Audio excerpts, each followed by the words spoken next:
Well, hey everyone, Jay Whitner here with Kickstarter Coaching and our new video show, Crowdfunding Coverage. The crowdfunding coverage video, it's a quick recap of what's going on in the crowdfunding space, designed to be 10-12 minutes long, just to catch you up on what's been going on. So November 2013, we're going to talk about news at both IndieGoGo and Kickstarter. We're going to talk about some of the major campaigns, which we've had to redefine, by the way, to being campaigns of $300,000 or more. There were 20 major campaigns in November, and these large campaigns brought in over $13 million. The largest of them was a game campaign for Shadows of Brimstone, which was a Western-themed game that brought in $1.3 million. And we're going to select 8 of those major campaigns and talk about some of their unique characteristics. But first I want to tell you about my own Kickstarter program that's about my hobby, which is drawing. You'll see on the slide at the bottom are the URLs, if any of you want to jot that down while we're still on this slide. But the campaign is a drawing campaign about the Wilderness Lodge at Walt Disney World. I'm doing a drawing of the interior, the lobby in black and white. I would really appreciate it if you go by, take a look, back the campaign if you like, if you can, and also help spread the word. So we'll see how that goes. Smallest campaign I've ever worked on. On to our news. Up until recently, I'd always heard that IndieGoGo was not going to enter into the equity crowdfunding space. But in November, in an interview, the CEO of IndieGoGo dropped some clues that maybe they will. He hasn't said they will. He says they're going to look at it. But I think it'd be a great strategy for IndieGoGo, being that they have a smaller share of the market than Kickstarter, that this would give them a differentiating mechanism that they also do equity. So I hope that they pursue that. I think that'd be a great idea for them. Back to Kickstarter. Kickstarter had one of their representatives talk to the press and was updating some of the numbers. Through October, Kickstarter had done just over $850 million of activity. There are over 50,000 successfully funded projects, and they had about 5.1 million backers. So Kickstarter continuing to go strong.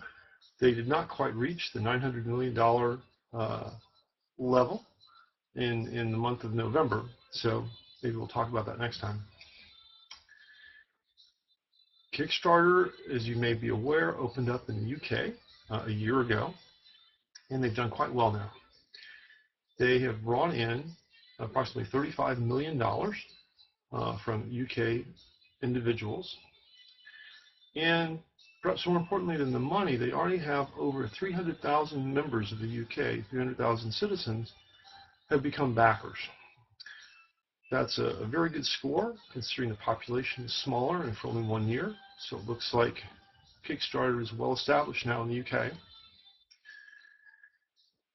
And speaking of Kickstarter and their international activities, they launched in Australia and New Zealand in November. And the launch was very strong. They had over 1,700 projects at the opener. So we'll have to see how that unfolds, but off to a very strong beginning. So we're going to talk about 8 campaigns briefly with the rest of our broadcast and their characteristics. They were quite a wide range of topics and sizes. They ranged from 300 grand to 1.3 million. There was a wide range of the goals that they were shooting for. The length of the different videos was quite different, from 2.5 minutes to almost 6 minutes. I strongly recommend 4 minutes or less, by the way. Think hard about going beyond that. All the different campaigns were very good about the updates, keeping their backers informed about what was going on. They were a pretty good range of length, from 30 to 60 days, and they had quite different approaches to the rewards. There was a campaign that had 5 rewards and a campaign that had 26 different reward levels, which may sound good when you're playing the campaign, but it's a lot of work once you get around to servicing all that. So on to the individual campaigns themselves. The first one is Milton Secret. This was a film project sort of a life philosophy type of a film. One of the unique elements about this, and there's a couple different ones, is this was supplemental funding. They already had funding to do the movie. This was additional funding to enable them to enhance the movie, which could involve, I guess, different shooting locations or different technology or more actors or whatever. But the idea of using crowdfunding for supplemental funding is something that's often overlooked. They had buttons in there that led you to extra pages where more video was available through the campaign. And they also had some cool rewards that were like self-help kind of rewards that weren't exactly really about the film. The next campaign I really liked was about drawing. Masters of Anatomy. They got together over 100 different artists to draw the human body, men and women, front, side, and sort of diagonal views. The campaign did quite well, but the unique part of this campaign was the reward structure. You've probably seen campaigns on Kickstarter, like there's a regular price, and then there's another price if it's shipping outside the United States for international shipping. They handled this in a different way. They had just a couple of different rewards. The base rewards with the book itself. So what they did is they had different reward levels depending on where you live. So there was one reward level that you would choose if you lived in Europe, one that you'd choose if you lived in Asia, one that you'd choose if you lived in Australia, that let them do a tiered approach for the cost of the shipping instead of one size fits all. I thought that was a unique answer. Next we have a cool chair. This is the Freemen Chair.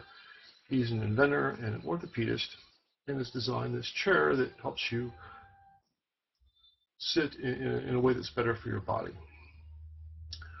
One unique element here was they saw in their campaign that they had a lot of people from Japan that were backing the campaign, a lot of Japanese interest. So they inserted into the main body of their campaign a video that was the main video, the regular one, but had Japanese subtitles for all those people.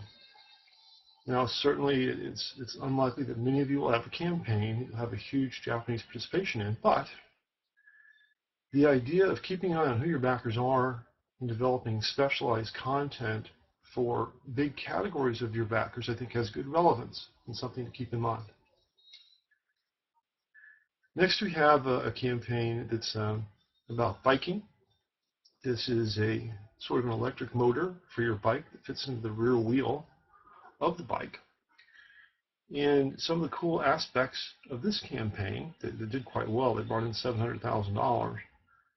They have a button on site that you can buy things after the campaign is over. So you click on the button after the campaign is complete, you go to their website, you can buy their product. They also had some very nice graphics about their stretch goals. It made that clear, nice to see what they were offering in the stretch goal front. And they had a nice timeline for development, the different steps that went into their product. I thought was well done. Then we had one that was for an animated TV show short. You can make several short animated programs, I guess. I think they're 6 minutes long, so it's sort of between a short and a full program. But anyway, this it's called Bee and Puppy Cat. So one of the neat things about their campaign, which brought in almost $900,000, was that they offered a separate buying channel for people without credit cards. So there was a link in there that if you clicked on the link, you went to their website, and you could then buy it through PayPal, so you don't need to have a credit card. So that was a nice thing to utilize and have in mind. This next one is an IndieGoGo campaign that I thought was very interesting. A very solid campaign, brought in almost $400,000. And on this campaign, what it was about is a scanner. You can scan your food to see what the ingredients are in your food. So you sort of wave it over your food, and it tells you if there's gluten in it and calories and what all's in the food. And some of the interesting things about this campaign were they had a lot of supplemental videos to explain it because it was a little bit more complicated.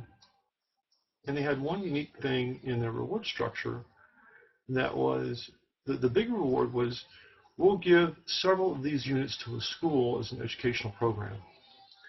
So this is something that you might consider if it's appropriate for your campaign, to see if you can do a reward that does outreach to beyond the individual backer to the community somehow. This next campaign was really, really neat. This is called the Structure Sensor. This is a device that you put onto a mobile device. So imagine if you have your iPad in hand and you click this on the front. You pan across a room, and it takes three-dimensional measurements, instantly almost, of the whole room. How big the room is across, how big the furniture is, visually, almost instantly. Very cool idea. Great thing for architects, game people, and I guess lots of people. But here again, they're using their campaign in support of post-campaign purchasing and activity. So there's buttons in the campaign if you want to buy things after the campaign is over, buttons for software developers that want to make software to work with the gadget. So they're using their Kickstarter portal as a long-term method of driving more traffic and interest into their project. Next, we have Shadows of Brimstone. This is a Western-themed game that was unique in several respects. They had, I hope you're all sitting down, they had 55 stretch goals in their campaign, which I'm not sure if that's the record, but I don't recall ever seeing one that had that many before. Such that as they got more and more money, all the different backers usually would get more stuff. So this is a tool that induces current backers to help spread the word. And beyond that, they have lots of add-on purchase options. You can buy extra things to go with the miniatures in the game. That's it for crowdfunding coverage. Hope that you enjoyed our show. And please be sure to take a look at my Kickstarter page and hope that you enjoy it. So thanks. We'll see you next month.